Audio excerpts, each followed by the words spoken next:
Morning, everyone. Welcome to the April 9th, 2024 meeting of Henderson County Fiscal Court. We are glad you're with us, and for those watching online, we're glad you are with us as well. We'll begin, as we always do, with an invocation, so if you'd please stand and join me in prayer.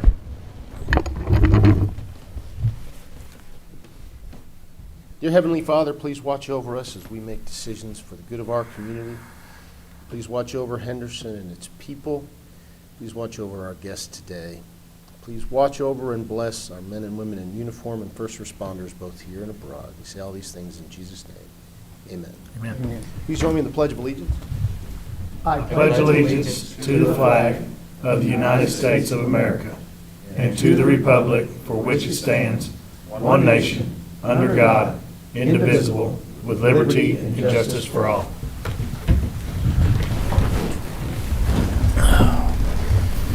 Mr. Clerk, would you please call the roll? Magistrate Putman. Here. Magistrate Tompkins. Here. Magistrate Southern. Here. Magistrate Berry. Here. Magistrate Starks. Here.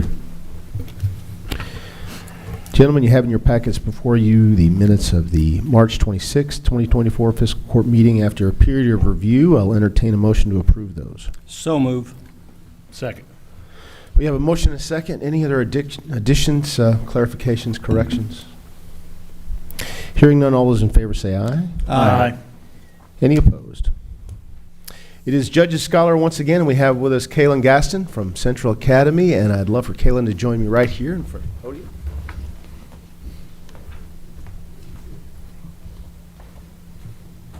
Thank you, Sheriff. We're going to read a proclamation in your honor. Whereas Kaylin Gaston has been chosen by Central Academy to be the recipient of the Judge's Scholar Award for exceptional efforts in both academics and school activities, and whereas Kaylin's hard work and dedication in making the most of educational experiences and developing positive relationships with teachers and other students will lead to future success, and whereas success is measured in many different ways, whether it be passing a test, scoring a winning point, achieving a particular goal, or taking the necessary steps for overall improvement, and whereas the Henderson County school system could not let Kaylin's efforts go unnoticed, and whereas the Henderson County Fiscal Court supports the school system and acknowledges these accomplishments as being significant because students such as Kaylin Gaston will be our future leaders. Now, therefore, I, Brad Schneider, County Judge Executive of Henderson, join with the Henderson County Fiscal Court to proclaim today, April 9th, 2024, as Kaylin Gaston Day here in Henderson County.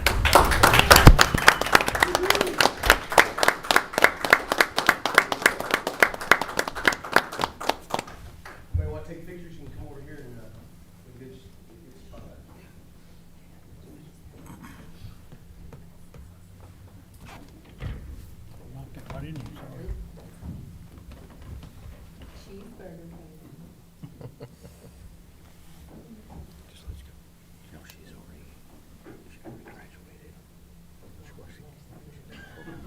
Any other family that wants to be in there? Actually, her boss at Gibbs. I knew that guy somewhere. Graduated early and cool.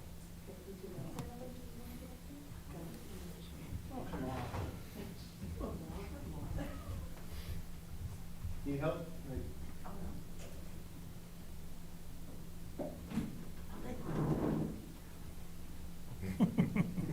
Right here.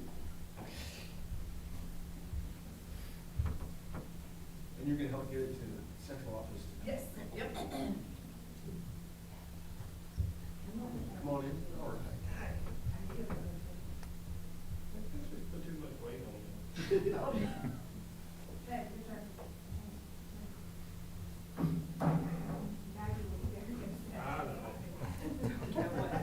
She's already been after me this morning also, so.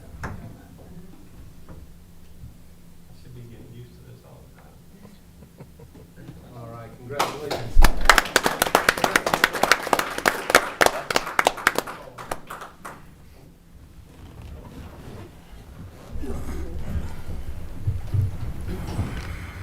She drive that thing pretty good, can't she? So she can drive that thing pretty good, can't she? Mm-hmm. They'll give you some flavor. Oh, for sure. Remind me one time, I'll tell you about a missing. Congratulations, Kaylin. I know your family's proud and the school's proud, and we understand you have already graduated and on to the next adventure in life, so way to go. And we'll be talking a little bit more about Kaylin here towards the end of the meeting. Next up, we have County Engineer Nick Stallings, who's giving us an update on the Green River Road project and the twists and turns that issue is taking. So, Nick, I'll turn it over to you. All right. To every sequel is a trilogy, right? So this is part 3. It's a lot worse than this now, right? All right. It's actually underwater, or will be by the end of the day. So that's the kind of road we're working with here. This was the way it looked on February 11th. Again, it's a lot worse today. This is where road slide is, how close in the proximity to Sharner Road that it is. Again, we went through the options, checking out obviously to rebuild the road, where it's currently standing. So these were what we're looking at: abandoned portion roadway, which I talked about in part 2, and in part 3 now is relocating a roadway safe from the drop off. So relocate the roadway. We're looking at along that yellow line is a new alignment, and then it's 50 feet is what the Department of Forestry will allow us to go back from the center line of the existing road, going back 50 feet to the new road. This is where we were as of 2 weeks ago. Had a geotech company come in. They did 3 split spoon samples. They were able to determine what the existing in situ soil is, along with the in place bearing capacity, pressures, and where the water table was at. So D1, D2, and D3, they also were able to determine if there's any slides between, if there's any unstable material.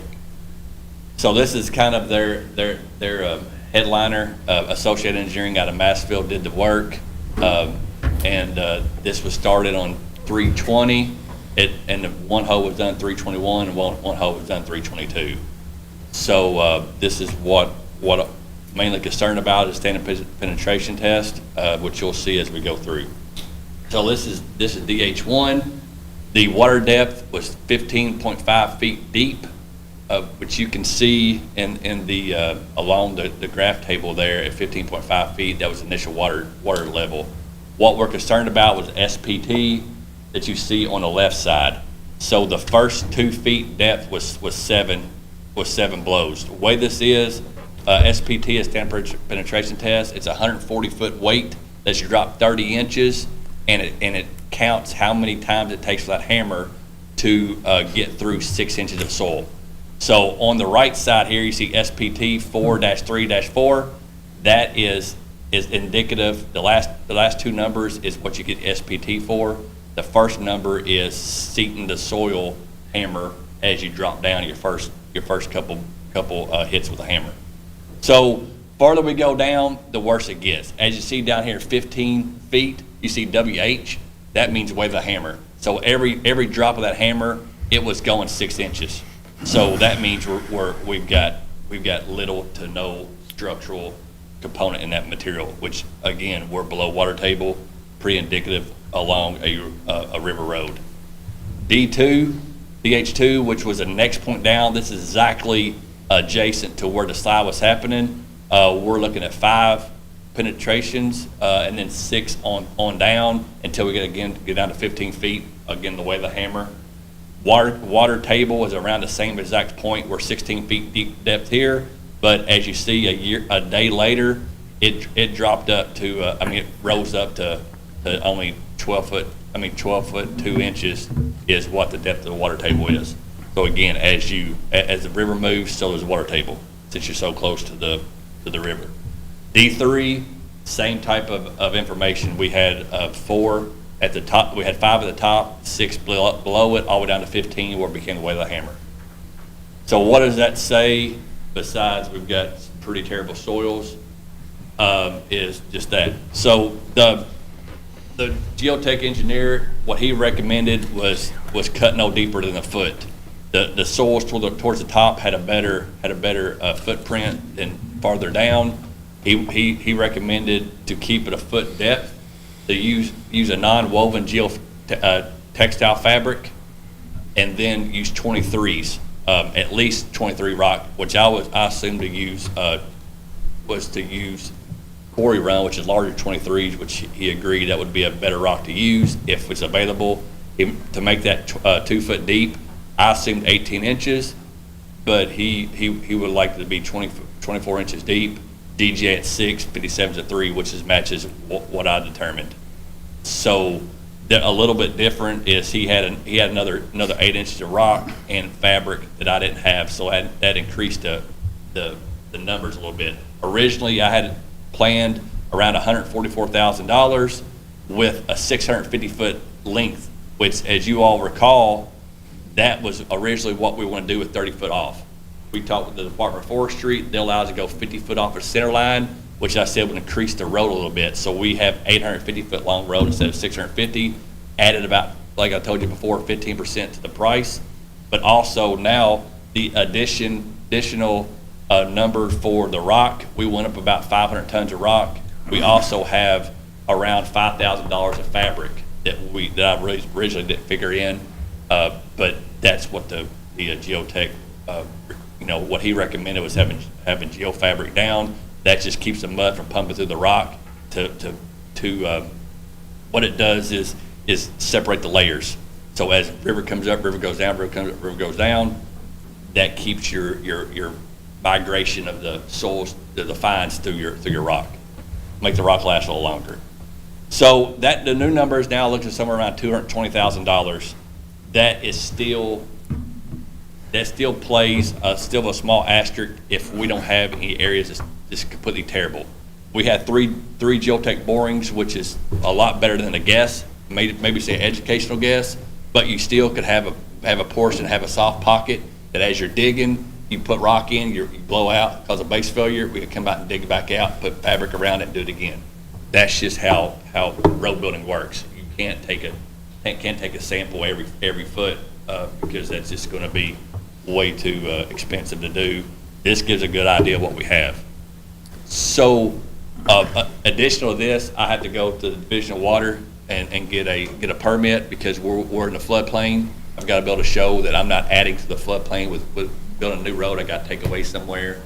It should be out of the Corps of Engineers' hands because I'm not messing with the Navigable Waterway. I'm not on the edge of the river yet. This should just be the Division of Water along with floodplain management. So this adds, around 80,000, possibly 100, if we do the work to the original. Yeah. I think I'd like to see worst case scenario because it's difference. I mean, $20,000 is $20,000 in my opinion. So if it's going to be 220, cool. If it's going to be 250, I'd like to, I know you can't do exact, but I'd like to see a worst case scenario. I think that's what we have to do to make a best decision, I believe. Well, our point right now is we have done what I have done what I can do. Geotech has done what they can do. Our next step is to gain access to the Department of Forestry, push all the trees, all the incompressibles out, the leaf litter, get that out of the way to find out what our base is, do our cut, roll our fabric out, and then start driving. We won't know until we're in the middle of laying rock if we have a soft spot. So at that point, we have to have legal access to get on there from the Department of Forestry's standings, which will be survey, changing of land, right-of-way, re-entry, a lot of Steve Gold stuff as far as approving the easements that's got to get that has to be it's got to be recorded. So there are some things that's got to be done before we can get in there and start digging through. But once we start digging through, we've already bought the. You're committed at that point. Yeah. So I have a question on the core drilling we did. We did it right there by the slide, right? Yes. Number 2 is right there by the slide. Adjacent. He didn't want to get I mean, that was with him feeling safe enough. He was probably 20 feet or so, 25 feet off the slide, because obviously he's got a rig, it costs money. He didn't want to be too close as he's doing a standard penetration test, and the vibration and the repetitive cycles caused it to slide into the river. So when I told him, I said, get as close as you can if you feel comfortable. I don't want to buy a rig. I'm sure you all don't want to buy a rig.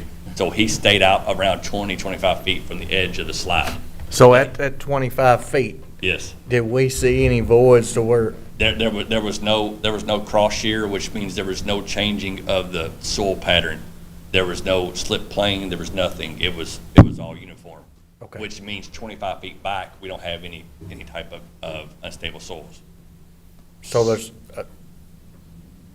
Listen, I guess what I'm getting at is I don't want to fix this $220,000 and next year. And again, it will fix the road. You shouldn't have a slide out, but you're still gonna have the breaking off. The repeatable problem is this is in a floodplain. It always goes under. How fast the water goes out, rapid redraw becomes your problem with what it takes with it.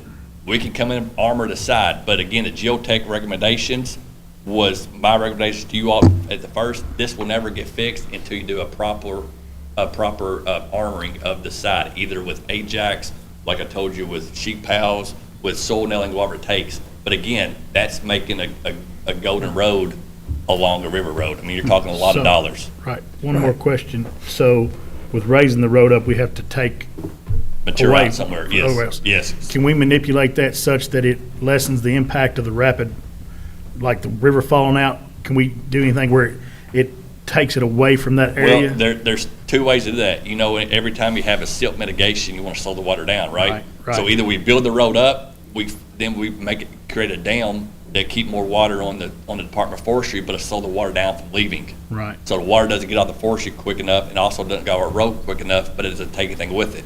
If we make a channel, allow the water come in fast, now it's going to pull everything with it, and then you have a point loading per se for road for water rather than the sheet flow.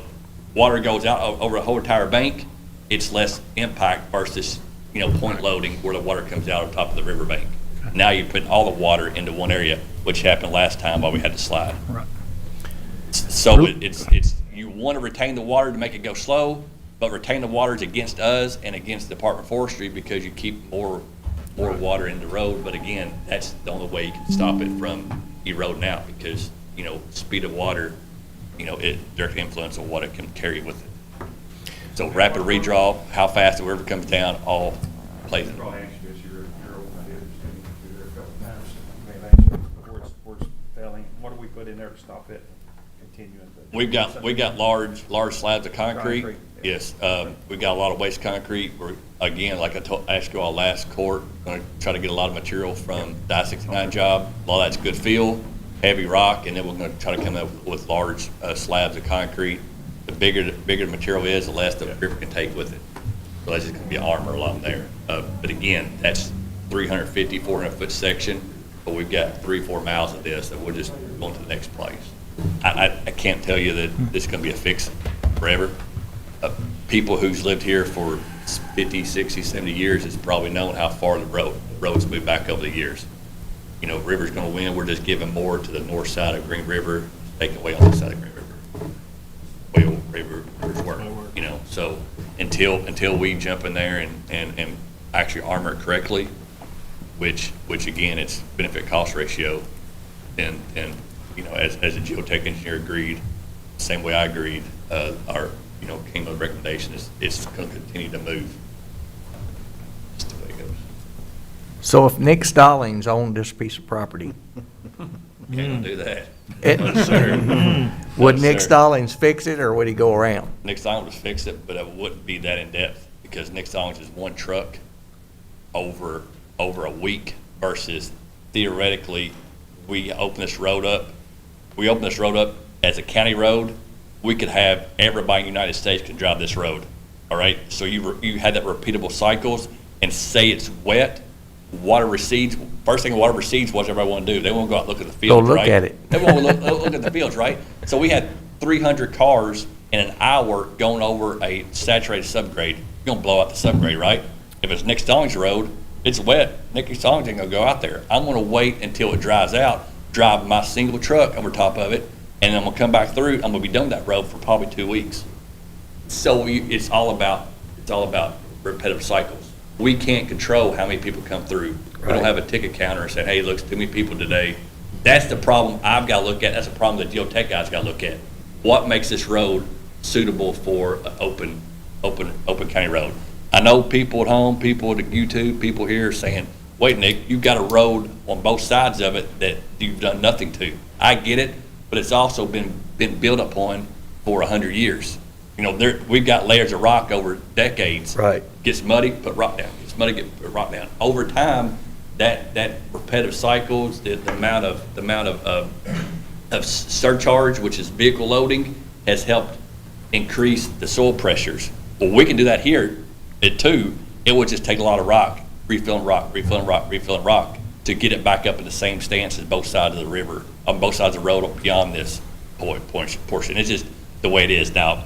You only talk about 850 feet. It may not be much maintenance when you're said and done, but it all depends on how many people want to drive this road. And if it falls off in the river, the next waterway have. Yes, and it may not fall off here. It may fall off towards Sharner Road, or it may fall off toward Tim and Bethel. So it's not just here; it's both directions. Right. So Nick Stallings would build a road, but Nick Stallings would have restrictions on what Nick Stallings would do with the road. You'd have gates on each side of it. I wouldn't say that. I wouldn't say that. It would just be better. It would be better opening hours, put it that way. Right. How could we possibly monitor that or enforce that? The only, I mean, it's you almost can't. I mean, impossible. right now we have cut trees. We have put major rock piles. We have put dirt mounds. We have put signs. We have put barrels. We have put everything except for an old 1970 Volkswagen in the way. Right? People have made their way over it. We lost a tree. Somebody literally has taken our tree, wrapped it with a chain, and took it away. It's gone. All right. We have picked up more barrels in the river. We have picked up more Type 3 barricades in the river. They have used our rock piles as a insinuation that we don't think their side-by-sides are good enough. So now they're jumping those. There's no stopping at it. They've actually made a trail through the Department of Forestry to get around our barricades. It's a trail that's probably been traveled 100 times on the weekend. So there's really no way to say, hey, we're going to stop traffic while it's wet. Well, a side-by-side's a lot different than a truck. You're talking about something that's 2,000 Oh, there's pounds truck versus- tracks too. Well, Yeah, I'm not. That's I'm the not, case then, never mind. I'm not saying that. I mean, you've got, I've been up there. yeah, I mean, you've got truck tracks too. It's just comical on driving a rock. I mean, we had a guy the other day saw another individual who called it into us by the time it was too late, but he drove over to the dirt mound, went and unscrewed, picked up all of our guardrail we put in, drove his truck through, went back down and put all the guardrail posts in and tied all the guardrail back together because he's getting through there. He did. Wow. So that, and by the time we got there, of course, he was gone, but that's what people will do. We got a major pile there. They're driving over with their pickup truck, moving guardrail now that we set in with the backhoe. So we can't say they're not using the road. Oh, there you go. Wow. So what I'm hearing is, it's going to cost at least $220,000 to fix a road that right now, honestly, is used primarily by one person, maybe a couple, but primarily by one person, farmer down there. There's no guarantee that the road will stay intact further up and down the riverbank anytime soon. It could give way another part of it within a year, 2 or 3 or 4. We'd be right back here doing what we're doing. Green River Road, number one, is notorious for dumping. And, getting farther back down that road makes it easier for dumpers. It seems to me to take some of this pressure off Nick, which we'd love to say, hey, Nick told us we can. I don't think that's fair to Nick. But I don't see the utility. I don't see money like that being spent that is a benefit to the wider county as a whole. This is not a heavily traveled road. Working with the Department of Forestry, who we very much appreciate even being open to this option, it still creates a lot of complications and paperwork, no matter, not to mention the division of water. We did talk a little bit about the Corps of Engineers, and at this moment, we don't know that the Corps of Engineers are involved, but if a certain type of flooding situation happens over a period of time, they may become involved, and that opens up a whole new can of bureaucracy that could delay this project. Personally, I'm just not seeing it. It's a I'm not cost seeing the benefit. overall benefit. It's a cost benefit, Judge, when you look at it. And we love our farm community. We do everything we can to help our farm community. We spend millions of dollars on roads of all sorts to help our farm community. The farmer that works those fields on either side of that road has other access options to get to those fields. Both Sharner and, what's the other one? Tillman Bethel. So we're not denying that farmer access to those fields. It's just a little bit more inconvenient. But we weigh that inconvenience against, more than $250,000 potentially on a road that a portion of which farther up or down could be in the very same condition by the end of this spring. Is that fair to say? It's fair, and again, there could be a lot cheaper option to build this road back, but me as a county engineer and you all as fiscal court would put us in liability if we just come in and throw in like a foot of rock, all right? We got a muddy mess, we got the rivers recede, say a Friday night at 10 o'clock, Saturday morning, we got the whole weekend that we can't monitor the road, and we have a big mud hole, we have a big washout, we have a big soft spot. Now people are theoretically driving at county road speeds. Yep. Now they're on a county road that we opened as a county road, that they're driving on this road that's not set, that's not stable without all this kind of work being done. We can come out there Monday morning, put another layer of rock down, roll it in, compact it in, and then we should be good. But again, it's every minute or every hour that we, as a fiscal court, you all as a fiscal court are saying, hey, this road's open, we're in good shape. Our ideal, obviously, we have a bad road, we close it, right? We make it safe, we close it. Now, there's an option, the Pinto version or the Cadillac version. We're playing in the middle somewhere because we don't want the best. We don't have the money for the best, and we also don't want the worst because it's open for county road. So what I'm looking at doing is somewhere in the middle, which would make a good footprint. The road could last decades without any kind of maintenance. It's again what type of soil you have. Obviously we can come in there and do a cement stabilization, a lime stabilization, and make this awesome road. But it's not going to take 10,000 cars, 15,000 cars a day. It's not built for that. It doesn't have the necessities. And it doesn't get that. No, it doesn't get the necessities it needs. So. Now, make it clear, money's not necessarily the option here. We have plenty of money if we want to spend a whole lot of money on this road. It still gets back to cost benefit. And money that's used for this road is usually money that's not going to be used in another part of the county where the benefit might be more measurable. The other thing, too, that strikes me is what you said about traffic being diverted or diverting itself through the state forest. And if our representative from State Forestry can come up here, if you don't mind joining us. As I want to ask a couple questions in case we decide to close the road. Now, I know people are ingenious about getting around barriers and doing what they want to do. If we close the road, do you see a significant increase in this trespassing basically going on and hurting the state forest in any way? I don't see a major problem there. I think the biggest deal is where we close the road at. If we close it past that second entrance to where they work on the barges, then how do we stop them from going around that? Yeah. And we have that issue all the time with our gates. It's how we stop them from going around stuff. They find a way.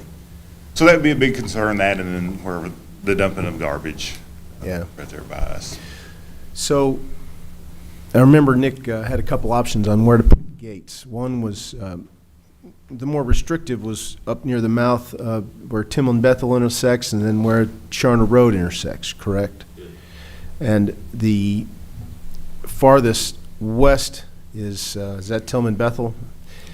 And that is close to where the staging area is for the marine company.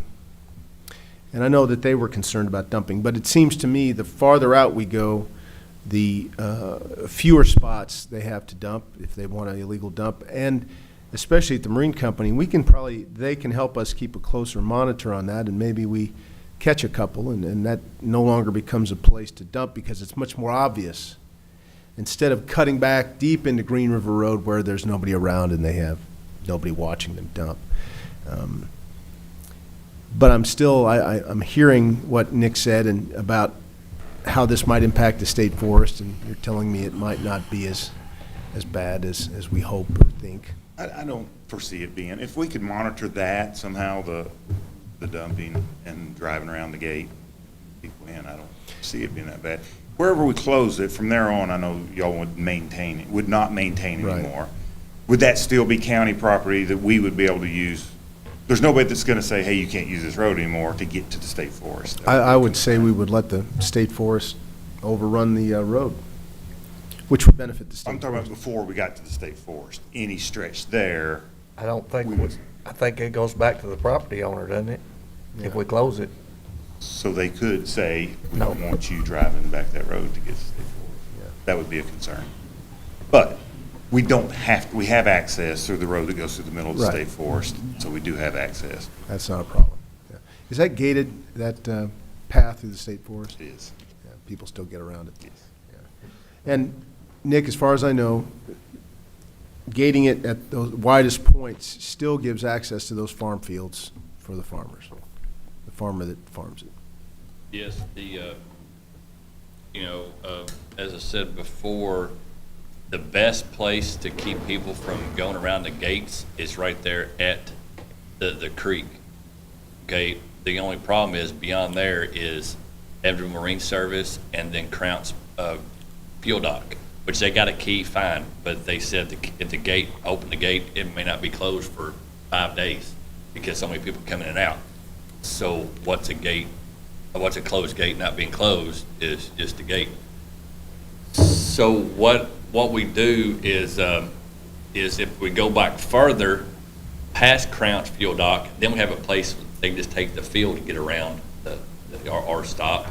Or if we stop right there at the corner of the farming field, Crown's lease area, and the Department of Forestry, again, they just got trees to go around. There is no barrier there.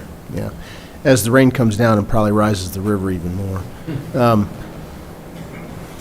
As far as illegal dumping goes, what's your estimation that if we do gate it just beyond the Marine Service access points, that a trailer can get around that fence? A truck pulling a trailer can get into that field and get around. Is that a lot more difficult? Oh, absolutely. You wouldn't be able to get a truck and trailer through there unless it's completely dry, but you're going to be going into a private property to get turned around or to jump or gate.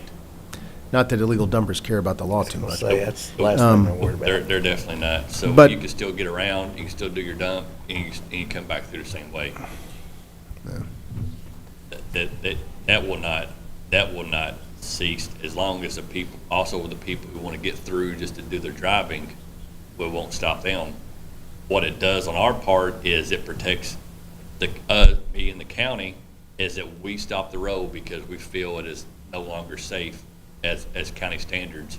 And if they fall off from the river or they fall into a precipice or whatever it is while they're driving, then it's no longer on me or you all because we close the road down because it's no longer safe. That's the only thing that closing the road down would do is just take the burden off of us, liability off of us because we close the road down. Once they jump that gate and get on theoretically private property now, it's on them doing doing what they got to do. We, as a county, no longer maintains that. It's off our maintenance list. It's not ours anymore. Keeping the road open doesn't solve the dumping problem. It's still that issue, no matter what it seems like. But the question I think for the court is: do we potentially chase good money after bad? Do we fix something just to see it break again soon enough? And thank you very much. I appreciate your input. Judge, can I say one thing? Sure. We're talking about the illegal activity, dumping and, or, whatever goes on up there, but I think the forestry, they could work with Fish and Wildlife. I'm sure they could help us with some of that. I know the sheriff would when they, time allowing, if there's a lot of dumping, if we could prosecute 2 or 3 people up there for those things, I think it would slow down. If we could do that and advertise it either by newspaper or whatever. But I think Fish and Wildlife would work with that too, wouldn't they? Fish and Wildlife? No, that particular property is just forestry, it's not Fish and Wildlife. They don't have- okay, So I didn't they know have that's property on the eastern side of the, or the western part of the county, but they don't have any on that okay. side of the county. So not necessarily, and we don't have anyone manned there. I'm there every once in a while to do whatever Right, needs to be done on the right. ground. But it is something that we could drive through there whenever we do. Yeah. But- I mean, I know it's been a problem forever, but. And it's almost we a just wanna make it separate worse. question with what we're discussing here. But Yeah, I was just trying to think of a way that we could Yeah. enforce it, maybe to Yeah. slow that down. Okay. So, any other thoughts from the court? What are we prepared to do now? I'd say can we think about it till the next court? It's in my district, and I've talked, and you know who I've been talking to Yeah. up there. And, well, the farmer. Yeah, and he's obviously not going to be happy, but maybe I could explain a few things and see if we could. I'd be happy to meet with him too. Okay, let's do that if you don't care, and let's do that if you don't mind. You and him and I, maybe we could Yeah. ease it up a bit. Or, I'm fine with that.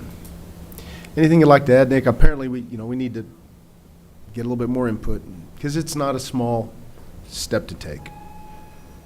Yes, I did hear some talks from third party, so I guess it's hearsay, that they were stopped by some other people saying the road can't be closed. They use it for access to Evan Marine Service or Crounce that's coming in from the Basket area. I have not been told that personally. I don't think anybody in the road department has been told that personally. But I'm not to say that they're not, telling the truth. I mean, they could be a cut through from. Well, but again, it doesn't deny access. They could always go to Sharner and come in. Yeah, if that they- doesn't deny access, so it doesn't hold water. They've been dealing with it for a few months now. Yeah. So again, I don't want to stand up here and not their voices be heard. Like I said, everybody that I've been told, there's been a few people say, yeah, I can get around. A few people said, no, I can't get around. And that's the brunt of it. I've also had people say, well, they want it closed, well, they don't want it closed, and that's where I'm at. So Yeah. I have one more question. $220,000 on a normal rock cycle, how many miles of rock would that give us? it would get probably 10 with hit and miss rocking. You would easily get 10 miles or Lot of more. miles. Yeah. Or more, like, because you know that, you're on a lot of river roads. Not a lot of them get damaged completely, right? Right. You have soft spots you got to work in, soft spots you work in. That's why I'm concerned about this 850 feet. You may have a bunch of soft spots you're working. Yeah. 4 years from now, 5 years from now, it may be awesome. We're not doing anything with it, except just rock when it gets muddy. But as the roads dry out, as we grade mud we can off, a lot of times they're just hit and miss on the rocking. Well, you're not, that's why I said it can go 220,000 So, tons can go so far. so here's my 2 cents at this point.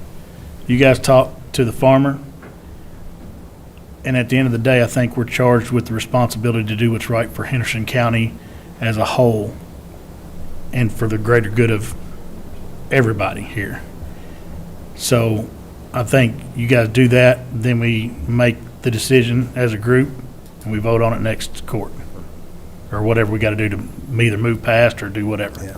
That's my thoughts. Just to add to it, my rock budget is around 300 a year. That's to maintain around 75, 80 miles of rock road. So we have a good year, it's okay. We have a bad year, usually I'm borrowing from something else to Right. make it happen. But as you know, gravel roads can't be pristine all the time. They just can't. Most people driving down them either like the country feel of a gravel road or down back there for business, which is farming. So they're not somebody's driveway pristine. They're just a road to get through. Right. So we don't make them perfect. Can't, Tough. It's tough. So But my yearly rock budget around 300,000, so with 220. That's a lot of added to it. That's, I said, rock. Rock alone is about 150 right here. That's Right, but also adding our we're talking labor. about all the construction too. I Everything get added to that, it. but Surveying, swapping the land, doing the cut, doing the fabric, all that kind of deal. thank you, Nick. One quick question, one last question. If there were no road there right now, in that 850 odd feet we're talking about, and somebody asked you, would that be a good place to build a new road? What would you say? No. No, but again, I've got to look at it as a county engineer at county standards.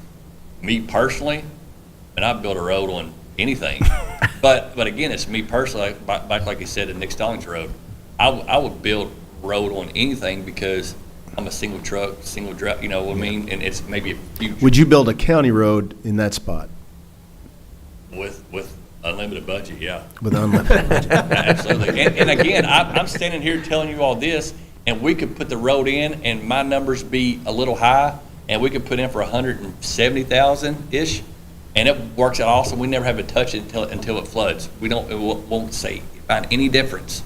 Be awesome. But by that point, we've already stepped in, and we've already bought the project. Problem is, it's not a matter of if, it's when. I get it. It's going to flood every year, at I least get it. twice. I get it. So with that is, I'm not saying, it's been under twice since this. Right. It's under, December. probably now.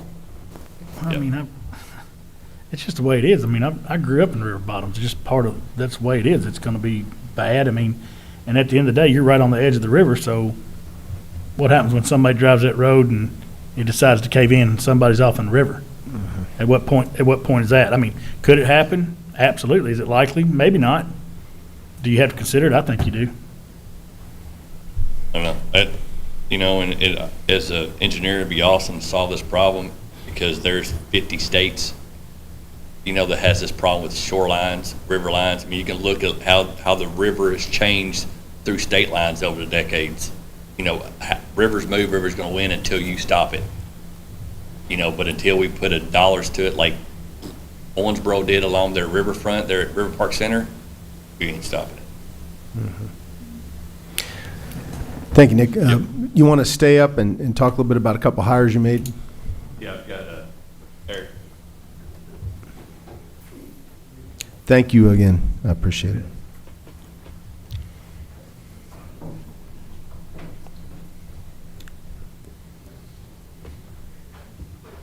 Yes, we recently hired someone full-time for the recycling center to, as some of y'all may know, one of my other full-time employee recently had his leg cut off, not work-related, but, Yeah.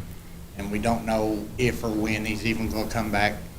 So I had to get another person in there to replace him as my driver to be able to go and continue with the recycling operation. And what's that person's name? Zeke Phillips, Zeke Phillips? Yep. And what pay start out at? $16.50 An hour? full-time pay. Okay. And did you hire a part-time or two? I still have a part-time position open. I have not filled that one yet. Okay. That one would pay $14.50, but I'm still doing interviewing people for that. You get a motion to accept Zeke Phillips as a new full-time So moved. employee? We have motion and a second. Any other questions about that? All those in favor say aye. Aye. Any opposed? And to our employee who had that unfortunate health challenge, we're going to be staying in touch with him. That's unfortunate. Yeah, I called him early. Yeah. He's doing better. Yeah, good deal. Thank you. Next item is declaring some county surplus. Allison Consular in our occupational tax office has used an old, Did you read it? I believe it was an old jail vehicle, Explorer, to make forays out into the county, and that thing, 2004, with well over 100,000 miles on it, has conked out, and we had our mechanics at the road garage look at it, and the needed repairs are probably worth more than the Explorer itself. So I'd ask that we declare it surplus and figure out a different method for Allison to monitor the county and see what we can get out of this Ford Explorer, and maybe buy a case of Diet Coke with it when we're done. So read a resolution real quick.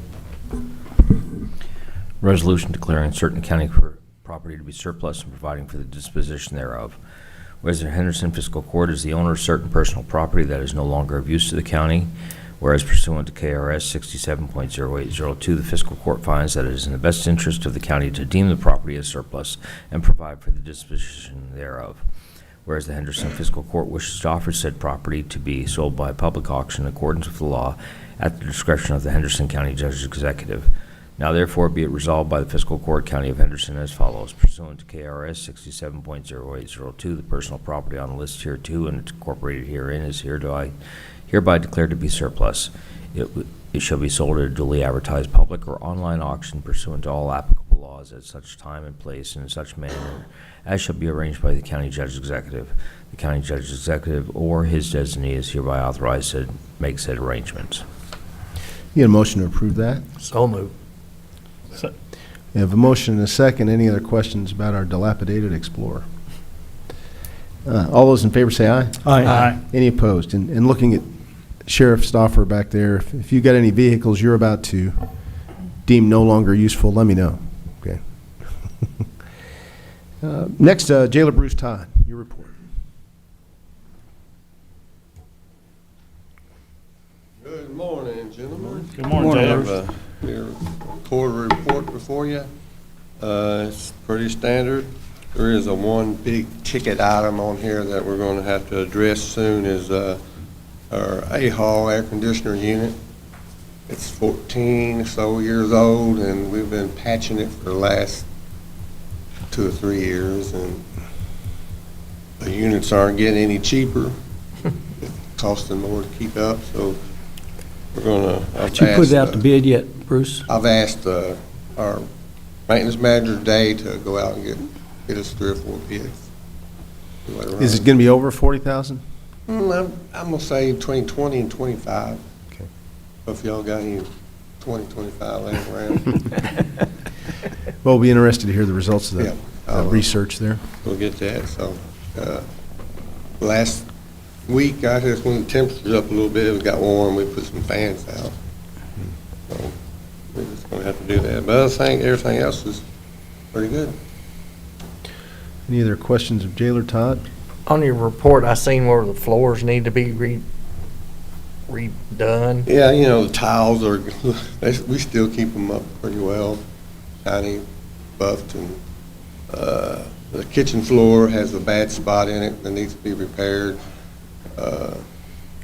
We did E-Hall, we epoxied that E-Hall, and it looks fairly well, good, and that's kind of expensive. So we're just looking at that, what we need to do. We got some tile broke up some places, and we've been patching them in. But we want to keep our jail looking good, Yep. neat. Any other questions? Thank you very much. Thank you. Appreciate it. Thank you. Oh, can I get a motion to accept the jailer's quarterly report? So move. Second. Motion and a second. All those in favor say aye. Aye. Any opposed? Mr. Gold, your report. Judge, I've got several checks today. Interest in the amount of $100.48. Health insurance, $920 and $9,846. Dental and life, $40.09 and $517.89. Aflac, $161.84. A reimbursement from the state, $5,497.93. And flow through from the city, $458.33. For today's total to $17,542.56. Excuse me. For the total remitted to the county for this fiscal year, $159,556.60. Caitlin says she's not handled $17,000 before, so if you could hand that to the judge. All right. Thank you, and I always say it's just that's adulting now that you're graduated and working in one hand and then straight to the government. Sad to take, but true. Get a motion to accept the So moved. Second. County attorney payments, we have a motion and a second. All those in favor say aye. Aye. Any opposed? Treasurer Ryder.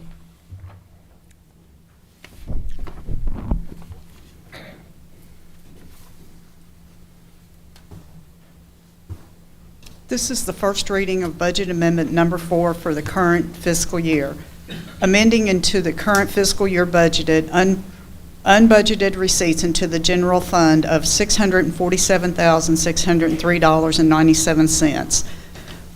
The breakdown for this is $47,603.97 from the miscellaneous revenue line, which is for the reimbursement of the clerk's cybersecurity fraud case back a couple months ago, and these funds have been recouped. The corresponding appropriation is election supplies appropriation line.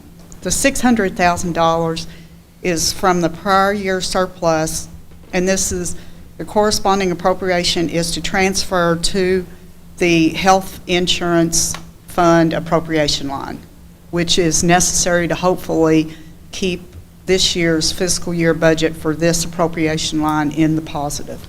Just to clarify, is this in addition to the $900,000, or is this the first kind of installment of that? This is in addition to. In addition to. Yes, sir. Any other questions about that? I move to approve the amendment to the budget. Yep. Second. We have a motion and a second. All those in favor say aye. Aye. Any opposed? How is the insurance fund doing? Have we gotten a couple more reinsurance refunds back? We have received a couple of large ones, and there may be one of some significance out there, and that's all I'm aware of right now. Okay. As far as the actual cash in the bank for this fund, it's not like it was a year ago, but there's significant cash in the bank right now. This budget amendment is necessary to complete this year's budget for the appropriation line, which basically... This is a best guess too, right? Yes, sir. Yeah. So there's a chance we won't spend all this $600,000? No, but, and I will say, I hope that I've estimated a little high, but at the most, it may be $200,000 high, but I don't know, because I don't know what else is coming in between now and the end of June.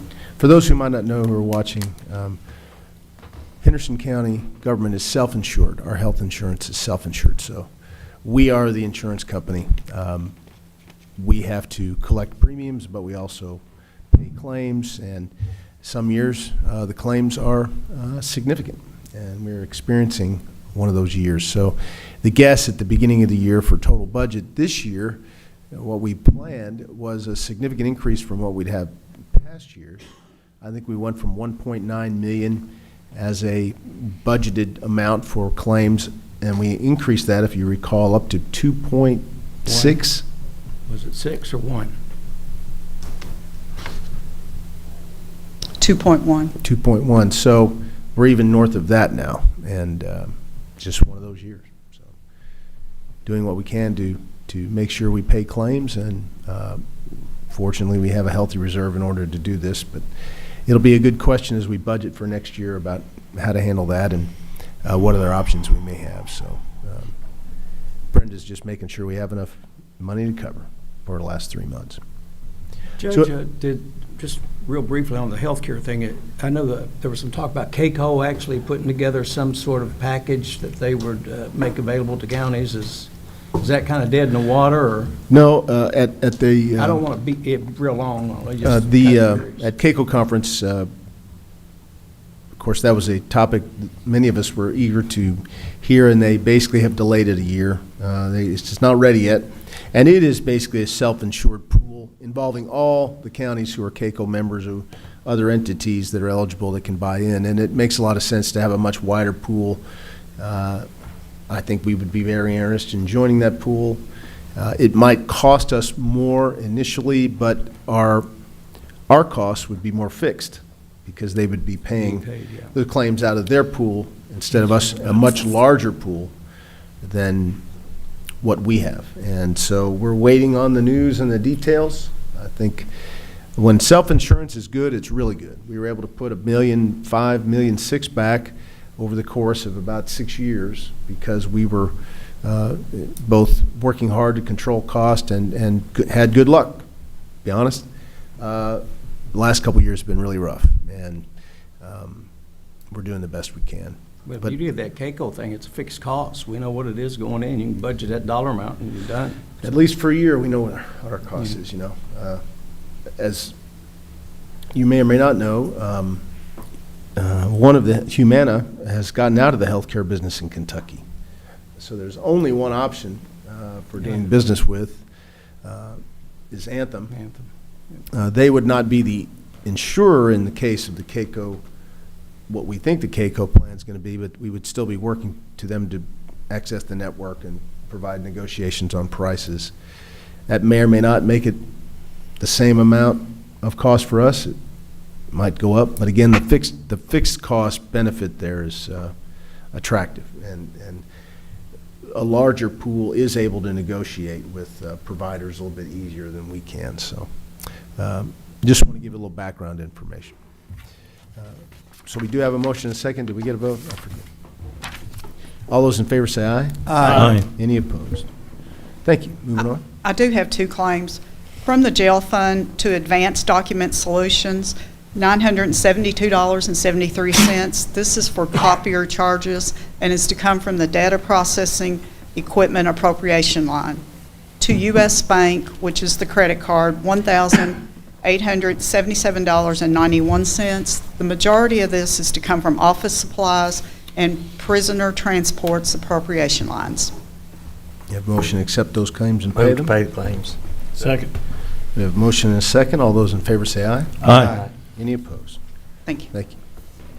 Anybody in the audience have anything for good of the county? Hearing none, we'll go around the horn. I'll start with you, Magistrate Starks. Thank you, Judge, and good morning, everyone, and congratulations, Kaylin. I'm sure now you have a much better understanding of subsoils and strata and water levels and clays and all that, you know. It shows that as a county official, there's a lot to know. There's so many different aspects to this job, and then you come down to the financial part, and especially trying to keep your employees in good health and in good coverage for their health. We deal with a lot of different things, so I hope you found this very educational. Keith is going to give you a test. Did they tell you that? I took your thunder, Keith. Sorry about that. He's kidding. But congratulations, really, and keep it up. And congratulations on graduating. So, hope everyone enjoyed the Sky Show yesterday. That was quite something and very memorable. And I understand here in Henderson, I was in Southern Illinois, but hats off to Abby Dixon, all the folks locally that planned for that. It sounded like everything went very smooth. Kenny Garrett and his crew and all the extra planning that went into that, our sheriff's department, all the law enforcement. Luckily, I don't think the traffic really turned out to be quite the headache that it was back in 2017. So hats off to everybody that actually paid attention. And while the image of the sun hiding behind the moon is something we'll always remember, I think what I'll remember is how people came together that day.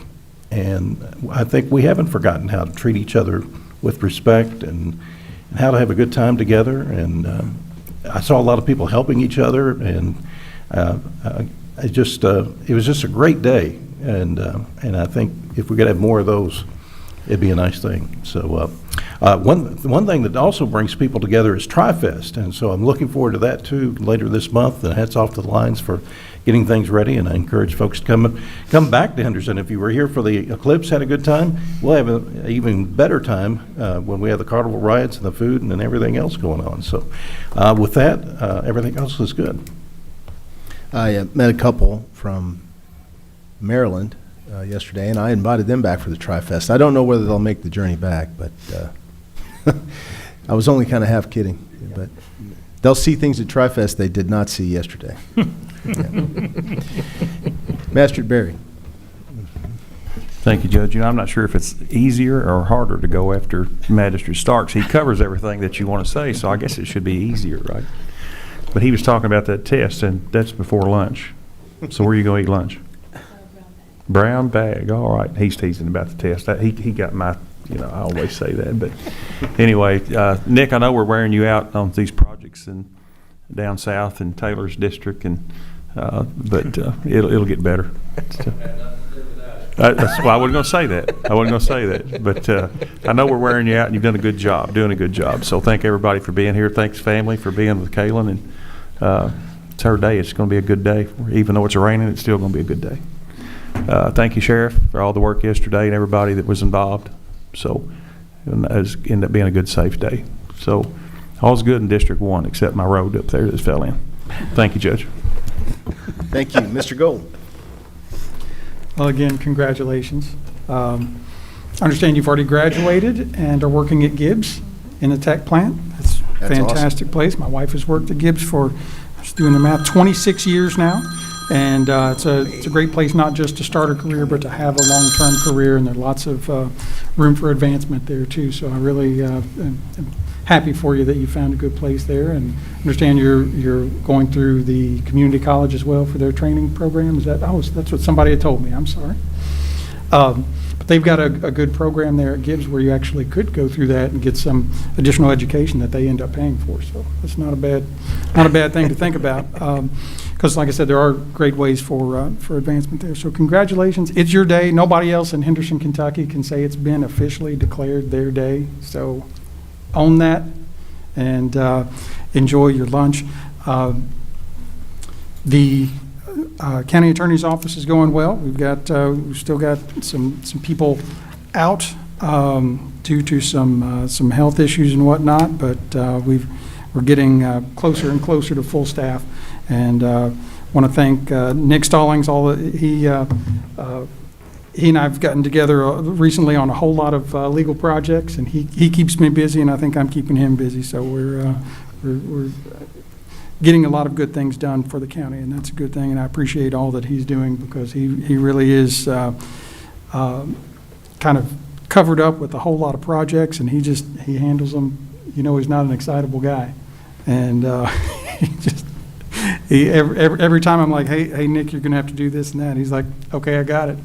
And that's really impressive. And I know that it seems like throughout your short term here with the county, it's been one emergency thing after another like this, but you've handled it so well. And I want to give you a shout out there and say appreciate that. And I appreciate the opportunity to be your county attorney. And just reach out to me if there's any way I can be of any of assistance to anybody.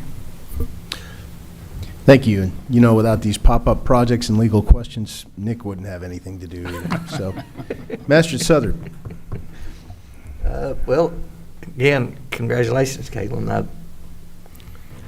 That's really a big deal to get chosen from your school and then graduated too. So that's says something. I worked across the street from Gibbs for many years and seen a lot of people come in and out of there, and a lot of stuff. A lot of people work there that good people. So take advantage of the school he was talking about. You never can learn too much. Especially if somebody else is going to pay for it. Can't beat that. All's good in District 3. I have a road that's falling in too, but luckily it's a state road and we don't have to deal with that. But it's Is that the road you deal with every year? Every year. Yeah, 136. Yes. It's so I know what Nick's looking at, because we deal with it, and it's something we don't take lightly, and we sure don't like closing anything. But sometimes you got to look at dollars and cents. You just do. So, but all's good in District 3. Thank you. And when you say dollars and cents, I almost want to say that cents is spelled S-E-N-S-E. Exactly. In those cases. But thank you, Master Tompkins. I'm going to be a broken record here and say congratulations, Kaylin. It's genuine each time you hear it. You've got a lot of people who work hard to do a lot of good things in this county, and we're all very proud of you, because doing the right things when nobody's watching is being a true leader, and obviously you understand that concept very well. I would also encourage you to take advantage of every educational opportunity you get, because knowledge is the one thing, something that nobody can ever take away from you, right? So very, very valuable. You've got a great place to work. I myself worked at Gibbs in corporate maintenance when I was in college. That was the first job, I guess, real job I had out of high school, and it was very good to me. A lot of really good people taught me a lot of things there along the way. So keep your head down, keep working hard, and take advantage of your opportunities. You'll do great things. We're proud of you. Also, to echo what we said about Nick and I are out weekly multiple times on the roads trying to mitigate the problems and the headaches that come along with projects the size of what we're undertaking with the solar companies. So please be patient with us. We're trying our best to make sure that everybody stays safe, the roads stay, passable, and we are painfully aware of all the issues that are coming up, and we're trying to do our best to work with everybody, keep the project moving, and maintain public safety out there on these roads. So we're working really hard on this, and keep calling, and I'll keep doing my best there. And Nick does a fantastic job out there too. And outside of that, everything else in District 2 is pretty good. Thank you, sir. Thank you. Master Putman. Thank you, Judge. Kaylin, congratulations. I know your family's extremely proud of you. Already graduated. Are you 17, 18? Just a question, just out of curiosity. You got out, got a job. What's on the want list? What's number one that your purchase, that you want to purchase? Well, I gotta get my driver's license first. Probably a car, yeah. I was gonna say that was that's the first thing out of the hat. I had a car, but I wanted a better car. But anyway, you have a great day. Enjoy your lunch with the judge. And congratulations again. And Judge, it's all good before. Good deal. I'll echo Kaylin. Congratulations, and I'm looking forward to having lunch and talking to you some more. And I'm very proud that you went right to work. We probably don't have enough people who are willing to go right to work and maybe forge a career with Gibbs. A lot of good people there and a lot of opportunities there. So I'm very, very impressed by that. We have, in the middle of, for the first time, using a third party to help vet nonprofit applications. Many of you, all of you are very familiar with this, and I wanted to offer up the idea that we've been bouncing around putting some sort of formal contract or formal MOU together with United Way, and we might have been overthinking that a bit. We have been, through what Melissa Clements informed us about, and I know the work of Tim Southard and Taylor Tompkins on this, the United Way already has a process that they've announced for taking these applications, vetting them, and then making recommendations to us for those eligible organizations and how much they would donate. They would recommend that we donate out of our pot of $150,000, I think is what we agreed upon.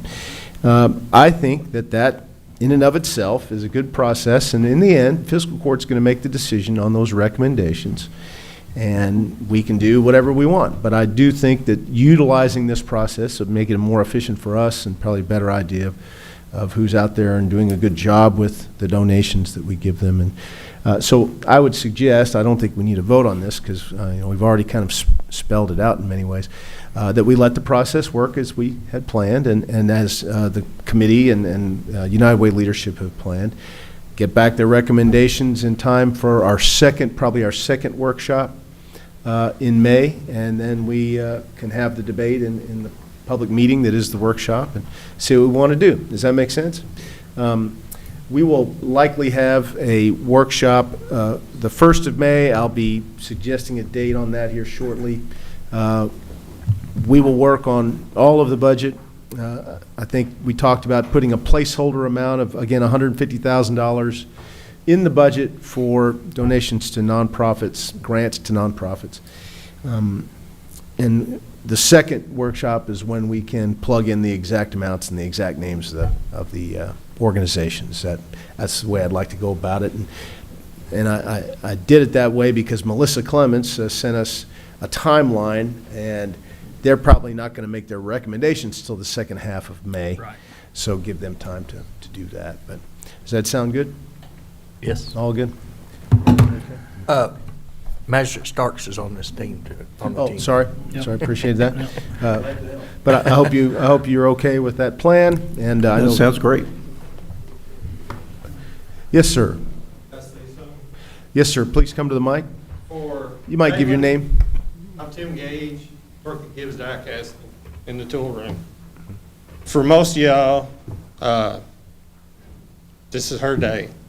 But she's also worked at Gibbs throughout school, like the co-op program that we had many years ago.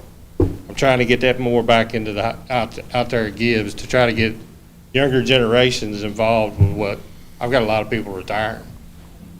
You know, I got anywhere from baby boomers to Gen Z, millenniums, X's, everything.